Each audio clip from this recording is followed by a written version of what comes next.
Mira, la formación docente situada es un modo de pensar la formación en servicio, la formación docente, que de alguna manera discute una idea que por muchos años, sobre todo en los países de América Latina, estaba muy presente, que era la idea de la formación docente en cascada.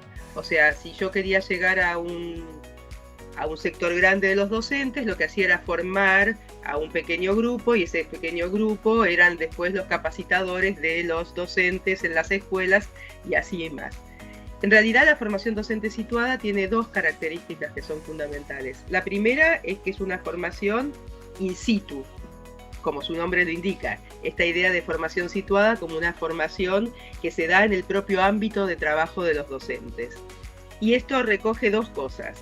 La primera cuestión que recoge es la posibilidad de que aquello que se está ofreciendo a los docentes como nueva información, como nuevas capacidades, esté vinculado con sus prácticas concretas y cotidianas. La segunda cuestión que ofrece una formación docente situada es que es una formación que podríamos decir de primera mano. No pasa por los teléfonos rotos que la formación en cascada tenía, porque en general, ¿qué es lo que hacían los estados?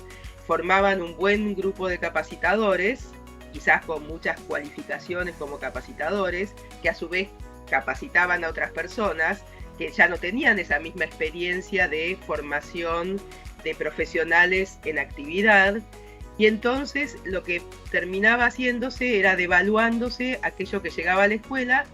Y muchas veces, además, eso que llegaba a la escuela tenía poco que ver con la realidad concreta de las distintas situaciones que tienen las instituciones educativas, que si bien tienen algunos aspectos en común, hay muchos que son realmente muy situados, muy diferentes y tienen que ver con los contextos específicos.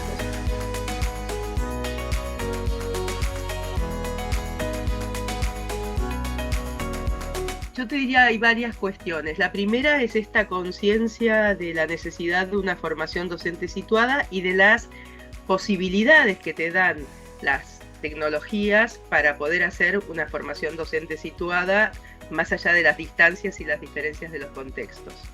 ¿Por qué? Porque dentro del campo de la pedagogía, las ventajas, los beneficios, podría decir, las virtudes de la formación docente situada están claras hace muchos años.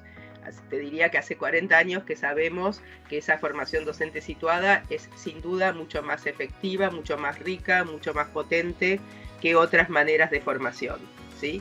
Pero también es cierto que existía en todos nuestros países una dificultad concreta en términos de recursos y de economía. Aún si tuvieras toda la plata del mundo, no tenías la cantidad de formadores con la misma capacitación para llegar a todos lados de un país.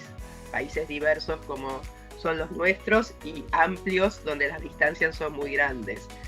Entonces, una de las primeras cosas que me parece que es un logro de Aula Digital Perú es mostrar de alguna manera cómo las nuevas tecnologías son capaces de llevar efectivamente la formación situada a las escuelas, aún con distancias, aún con dificultades en términos de recursos, porque les llega una capacitación de alta calidad a todos y cada uno de los docentes.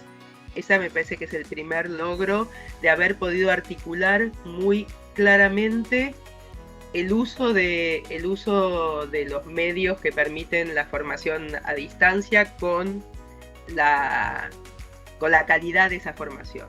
¿Pero por qué? Porque armaron un dispositivo de trabajo que para mí es el segundo logro, y eso está en un primer informe. Yo no sé si ustedes tuvieron acceso a los informes, que es que armaron una estructura de funcionamiento con un equipo central, llamémoslo de alguna manera, que estaba como distintos responsables de distintas regiones, un conjunto de monitores de campo que eran personas que estaban en la región con los cuales estas personas trabajaban, ¿sí? Y acompañaban, pero trabajaban no con la idea de decirles lo que tenían que hacer, sino al contrario, de recoger información del campo para rediseñar los programas, para rediseñar contenidos, para repensar cómo hacer esta formación, y además era alguien que llegaba a la escuela. O sea, lo que llegaba a la escuela no era solamente lo que llegaba a través de las redes, incluso en algunos lugares donde no había conectividad, llegaban de otras maneras, con medios virtuales de otras maneras, y esto solo te lo da saber cómo es la mejor manera de llegar, tener a alguien in situ, por llamarlo de alguna manera. Y entonces tenían los monitores de campo y tenían un tercer elemento que era el docente líder.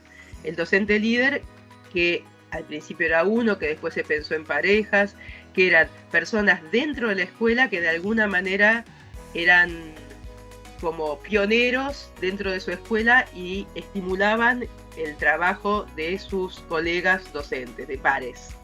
Entonces, hacer una formación situada, cruzada con los medios virtuales, requiere de una estructura de funcionamiento.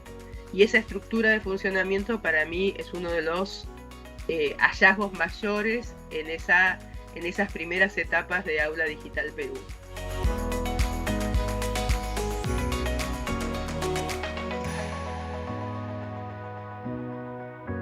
El reto, que fue un reto de la pandemia y creo que es un reto a futuro, es cómo sostener un programa de este tipo si esto es solo de manera remota. ¿Por qué digo esto?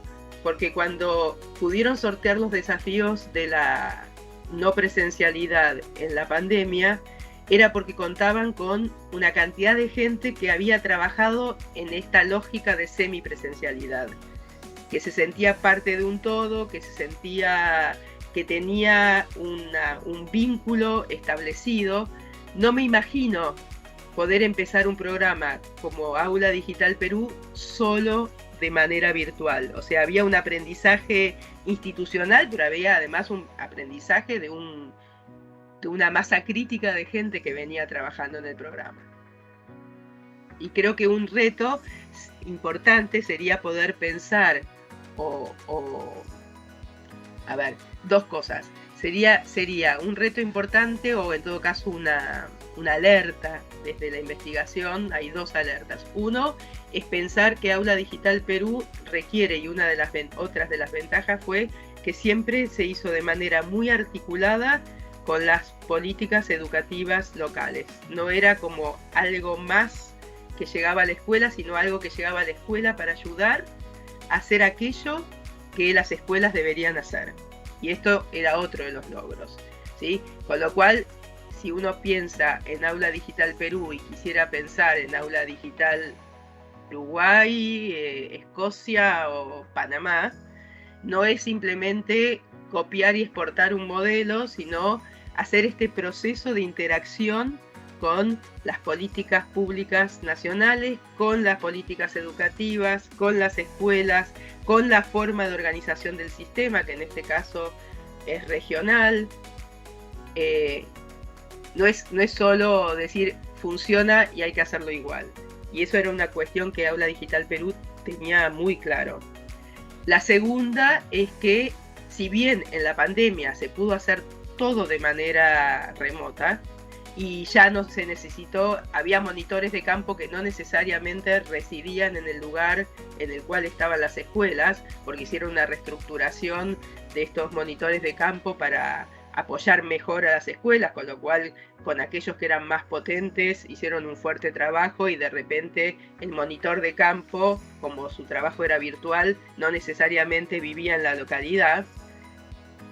Esa situación creo que fue posible justamente porque estos monitores de campo sí habían caminado sus escuelas, sí tenían una formación que les permitía, sí tenían encuentros previos con monitores de campo de otras regiones y entendían la sutileza de las diferencias entre las regiones.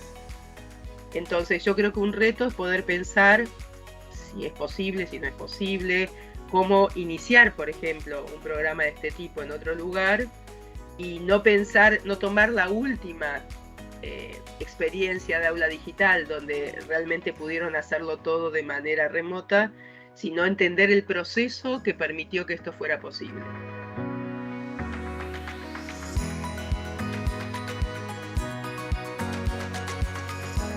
una de las lecciones aprendidas, y que me parece que ha sido uno de los logros de Aula Digital Perú, es haber coordinado y en todo caso dialogado fructíferamente con las políticas educativas, en este caso nacionales del Perú, pero además adecuadas también a las necesidades de las regiones, y que el proyecto no llegara como algo más que el docente tenía que hacer, sino como algo que venía a apoyar al docente en eso que se espera que haga, que es enseñar de la mejor manera para que sus chicos aprendan más y mejor. Y esta es una de las lecciones. La segunda es que si uno quiere hacer formación situada, que introduce, digamos, el apoyo de las tecnologías, tiene que pensar muy bien cómo es la estructura de funcionamiento del programa para que esa mediación no haga perder lo importante que es la interacción entre los docentes, la comunicación entre los docentes y con quienes están acompañando desde el programa. La tercera es que un programa de formación continua o de formación en servicio o de formación profesional para aquellos que ya están desarrollando su tarea es un programa no de decir lo que hay que hacer, sino de acompañar en las prácticas. Y ahí es la importancia de que sea una formación situada. Y de acompañar en las prácticas de manera que aquello que voy aprendiendo va poniéndose en diálogo con mi práctica cotidiana y con las posibilidades de mi práctica cotidiana y con el contexto en el cual estoy involucrado. Me parece que esos tres elementos son fundamentales para pensar un programa de este tipo.